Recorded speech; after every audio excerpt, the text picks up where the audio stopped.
Ndio kiongozi. Mpaka nione ya kwamba anaondoka hapa. Kenya naomba serikali yetu. Mimi mwenyewe fyeka adui James Mioyo.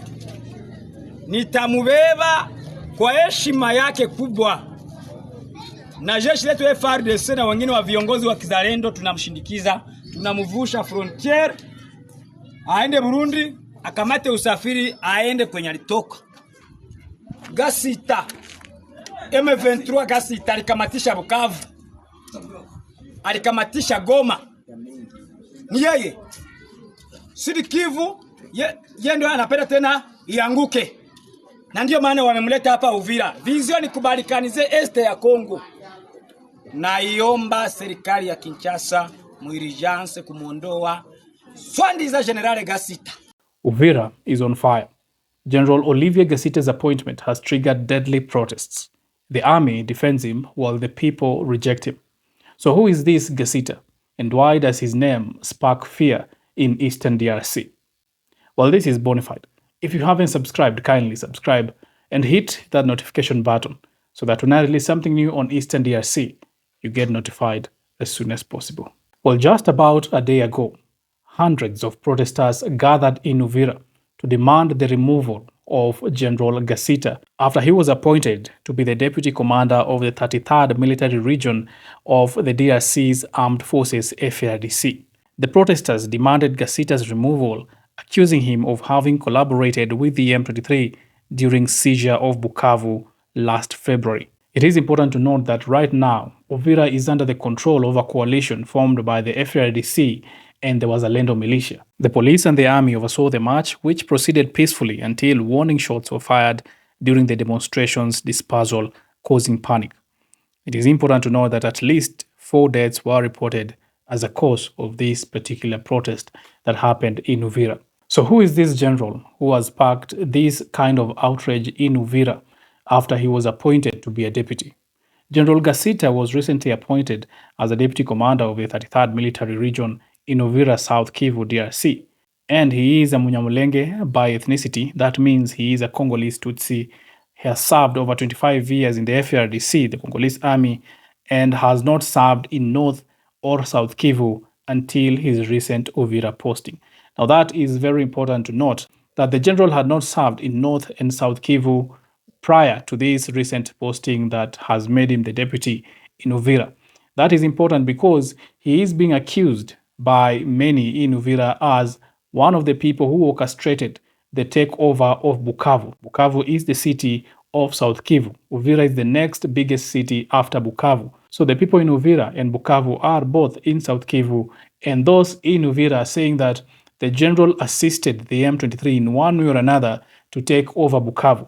But as the FARDC, as the Congolese army puts it, the general was not even overseeing the matters that were happening in North and South Kivu before the appointment that was just made recently. General Gasita has also held several command and administrative roles, including interim administrator of Yumbi in 2019.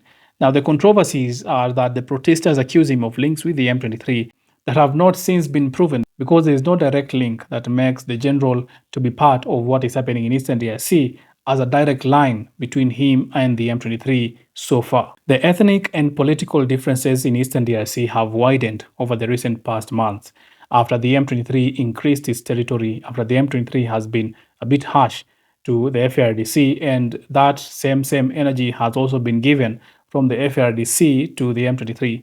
Politically, these two groups are very, very far much apart, and this is now being seen from the mere appointments that are being made by the government of DRC, that any person who is ethnically associated with the M23, with the Wanyamulenge, or any other association that is coming from the M23 is rejected harshly by many people in Eastern DRC who are not ascribing to the M23. Notably, Uvira is also a territory that is heavily managed by the Wazalendos. This is a militia that is assisting the FARDC in fighting the M23 in South Kivu. And as you can see, many of the Wazalendos are also heavily against the appointment of the General Gasita, to be a deputy of the 33rd Military Region in Uvira. And these differences, both ethnically and politically, have not just been by words. because there have been serious security incidences against General Gasita. Earlier in 2025, General Gasita survived an assassination attempt by Wazalendo militias, and he is currently under heavy protection by the FARDC and Burundian troops in Uvira. At this point, it is also important to note that the FARDC, the Congolese army, is protecting General Gasita, not only against harm from the Wazalendo, but also in terms of his reputation. The FARDC says that General Gasita is nowhere close to the M23. In fact, they are saying that he has been a very loyal patriot of the FARDC and has been supporting the FARDC in fighting the M23. The FARDC leadership itself, as well as the Burundian leadership, is in support of the recent appointment of General Gasita in Uvira. The army has gone even further to say that General Gasita is unfairly treated just because of the fact that he is not ethnically aligned to many people who are against him. Well, many in the ranks and file, in the areas that are controlled by the FARDC, the government of Congo in eastern DRC, are saying that this is showing weakness on the part of the coalition that is supposed to fight the M23.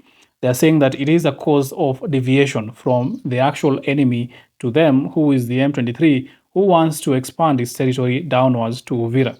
They are saying that this particular attack on their own, a person who is on the high ranks in the FARDC, is not supposed to happen at the moment. This is also coming at a time when the M23 is accusing the FARDC of breaking the ceasefire and attacking the M23 on all fronts.